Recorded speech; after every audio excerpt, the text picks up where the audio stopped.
warahmatullahi wabarakatuh. Selamat pagi semuanya. Pastikan kalian tetap menaati protokoler kesehatan. Untuk apa? Untuk menjaga diri sendiri, orang lain, dan lingkungan sekitar. Hari ini kita akan mempelajari materi literasi. Literasi. Apakah kalian sudah siap belajar?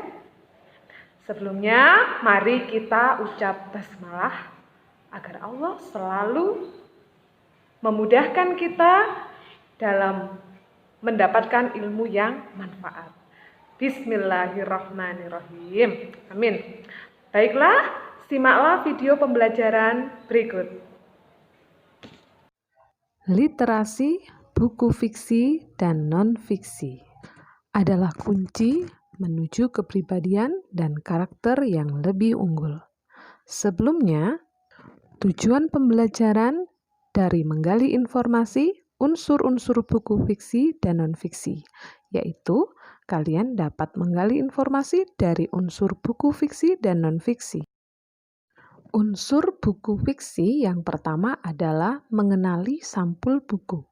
Perhatikan dua contoh sampul buku yang ada pada layar. Novel Celana karya Djoko Pinurbo. Perhatikan gambarnya, karikaturnya, komiknya mungkin.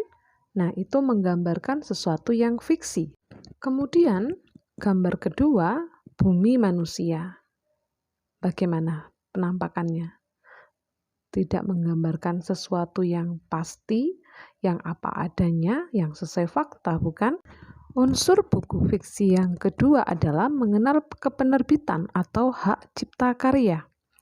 Perhatikan kedua buku yang tertera di layar, itu menunjukkan kapan buku tersebut mulai diterbitkan oleh penerbit. Unsur yang ketiga adalah mengenal halaman judul. Ini akan ditampilkan setelah halaman penerbitan. Biasanya ini adalah gambar bagaimana cover atau sampul diberikan. Nah, perhatikan anak-anak, unsur buku fiksi yang keempat yaitu mengenal kata pengantar atau pembuka. Di dalam buku fiksi hampir tidak pernah ada kata pengantar, tetapi kata pembuka atau kata pengantar menggunakan istilah lain. Bisa prolog, bisa pembukaan, bisa pengenalan, atau seperti contoh di atas yaitu pesan dari masa silam yang merupakan background cerita atau sebelum cerita tersebut dimulai. Yang kelima, daftar isi. Hampir semua buku fiksi yang saya baca itu daftar isinya tidak ada. Tapi ini ada yang berbeda. Saya temukan satu buku ada daftar isinya. Nah, ini adalah salah satu unsur yang di semua buku fiksi itu ada, yaitu biodata penulis. Penulis memperkenalkan dirinya dengan caranya. Dan terakhir adalah sinopsis. Semua buku menceritakan babnya, boleh ringkasnya, atau sesuatu yang paling menarik dalam buku itu adalah bagian sinopsis. Bagaimana sampai di sini 7 unsur buku fiksi? Apakah dapat kalian pahami? Jika sudah paham, kita lanjut ke unsur buku non-fiksi. Sama halnya dengan buku fiksi, dalam buku non-fiksi juga terdapat sampul buku, tetapi ini yang digambarkan sesuatu yang lebih real, lebih nyata. Itu ada 2 contoh cover buku atau sampul buku yang mengisyaratkan bahwa itu merupakan keilmuan, pembelajaran, sesuatu yang nyata. Hampir semua buku itu akan kurang afdal jika tidak diterbitkan dan mendapatkan barcode dari ISBN. Terlebih sebuah keilmuan di mana yang menulisnya itu membutuhkan penelitian, proses berpikir yang cukup panjang, belum lagi melihat fakta di lapangan, itu harus diteliti lebih dalam lagi. Dan suatu ilmu sangat sayang jika tidak disebarkan ke banyak orang, tidak diinformasikan ke banyak orang. Nah, maka dari itu kepenerbitan dengan ISBN itu sangatlah penting untuk sebuah buku, yakni sebagai pengenal, sebagai identitas dari buku yang diterbitkan.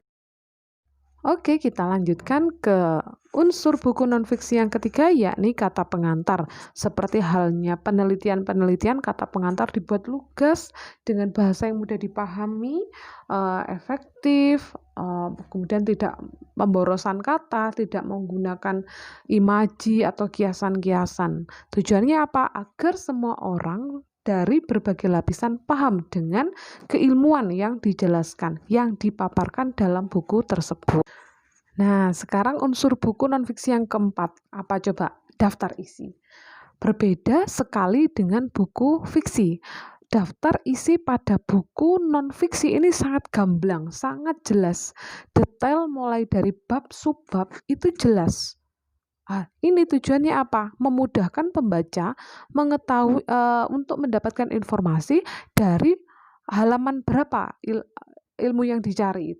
Oke, sampai sini paham ya. Kita lanjut ke bab dan subbab. Nah, itu standar proses satuan pendidikan. Itu merupakan bab ya. Dan subbabnya itu bisa A, B, C yang mendetailkan materi pada standar proses satuan pendidikan. Namanya juga sebuah keilmuan, tanpa ada dasar dari keilmuan tersebut, maka tidak akan atau sulit untuk berkembang lebih baik lagi. Nah, seorang penulis akan menuliskan keilmuannya, akan menyampaikan keilmuannya itu berdasarkan ilmu apa yang sudah dikerjakan oleh peneliti sebelumnya. Maka ini penulis menggunakan referensi. Bagaimana menulis daftar pustaka atau daftar referensi? Sangat mudah. Perhatikan ya, perhatikan poin 1, 2, 3, 4, 5 dan 6. Itu ditulis berjajar ya, berurutan. Tidak boleh tertukar-tukar ya. Itu ada contoh daftar pustaka, mungkin kalian bisa melihat contoh yang real yang ada di sekitar kalian, bagaimana penulisan daftar pustaka. Unsur berikutnya adalah indeks. Indeks ini dijelaskan sebuah istilah asing yang ada dalam tulisan dalam buku nonfiksi. Sama halnya dengan indeks, glosarium juga demikian, menjelaskan istilah-istilah sulit yang terdapat pada isi buku. Bedanya kalau indeks itu diuraikan pada halaman berapa istilah itu berada. Tetapi kalau glosarium lebih ke detail atau penjelasan yang lebih luas tentang istilah sulit pada buku, pada isi buku non-fiksi. Nah, sekarang biodata penulis. Dalam buku non-fiksi lebih dijelaskan sisi akademik dari penulis ini. Dia dulu pernah sekolah di mana, riwayat pekerjaannya bagaimana, riwayat penelitiannya bagaimana. Dia jam terbangnya sampai setinggi apa itu disampaikan dalam biodata penulis.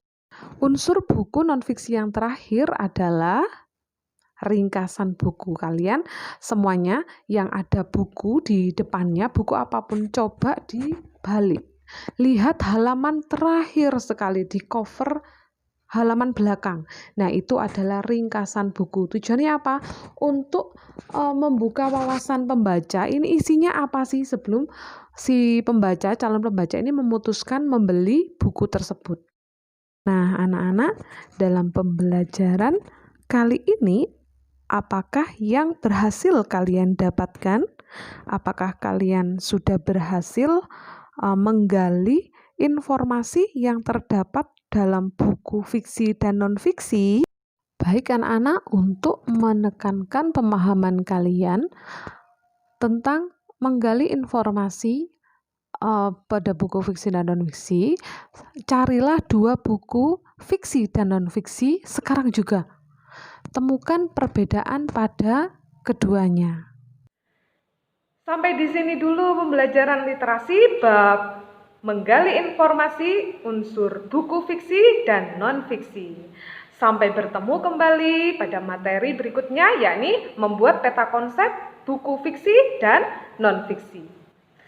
Baik anak-anak, mari kita tutup dengan bacaan hamdalah, alhamdulillahirabbil alamin. Salam literasi. Wassalamualaikum warahmatullahi wabarakatuh.